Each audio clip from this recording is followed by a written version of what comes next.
The trouble with history is that people are terrible eyewitnesses, and before humans developed a written language, centuries of moments were lost in time. But every now and then some new, tantalizing details emerge from archaeological record, a previously neglected document, or even from someone's DNA. And sometimes those details are so surprising they completely change our understanding of history.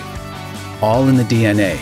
Genetically modern people sometimes mix with Neanderthals, and since genetically modern people were also probably responsible for the eventual genocide of Neanderthals, such liaisons were probably the caveman equivalent of Montagues and Capulets, only hairier.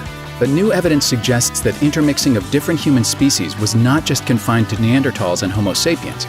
According to recent discoveries, there were multiple species of hominids living on planet Earth at the same time. It's starting to become clear that intermingling of species was far from just the occasional secret affair between star-crossed lovers. It happens so frequently that it's possible that you personally owe your jawline, sense of smell, or preference for hanging out in caves to an ancient, almost human ancestor. Coming to America. The idea that the first Americans crossed the Bering Land Bridge, also called Beringia, is beloved in grade school history classes, but there's new evidence that it's probably not true. A study published in 2016 pointed out that during the time of the first crossing, Beringia didn't have the resources needed to support a large population of migrants.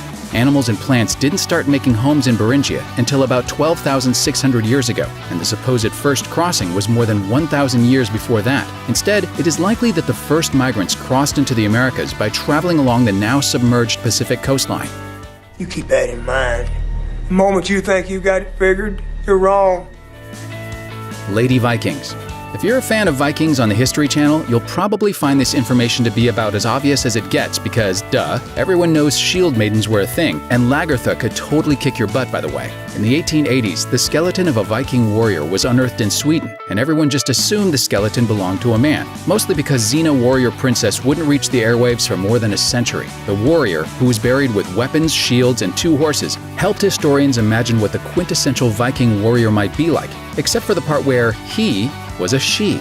The skeleton remained incorrectly gendered until recently, when an osteologist noticed the fine cheekbones and feminine hip bones and decided to do a DNA analysis. What they discovered will not surprise Vikings fans, but as far as most everyone else's understanding of Viking culture is concerned, it's right up there with the Vikings not wearing horned helmets. The wooden teeth that weren't. The composition of George Washington's dentures isn't exactly the sort of historical detail that brings down regimes or rewrites entire textbooks, but like the cherry tree he never chopped down, it's a myth so beloved that it seems immune to logic. George Washington did not have wooden teeth, though it's possible that as he aged, his dentures became so disgusting that they looked like they were made out of wood. Researchers decided to settle the argument by subjecting a set of Washington's surviving dentures to a series of laser scans. At long last, the answer. Washington's teeth were made out of ivory, gold, lead, and actual teeth, some of which were human and some of which were animal. Now, one wonders why they weren't all ivory, all gold, or all donkey, but we may never know. That don't make no sense! King Tut's death.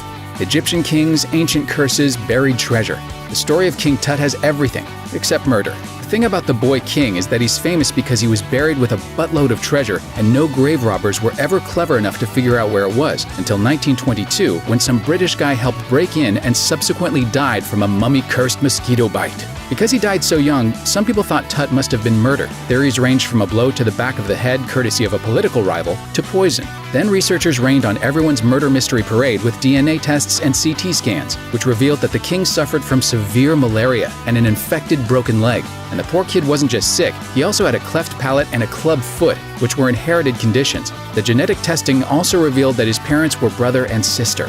So the real story here is not how King Tut died, but that he was a Targaryen or possibly one of Cersei's kids.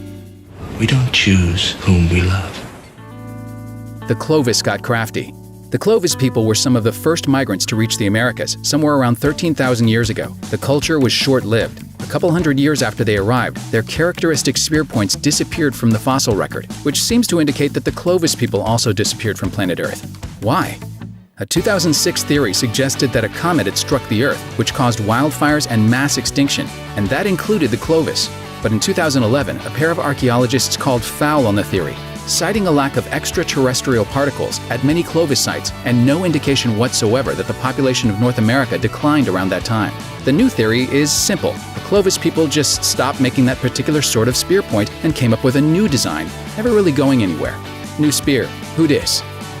Thanks for watching. Click the grunge icon to subscribe to our YouTube channel. Plus check out all this cool stuff we know you'll love too.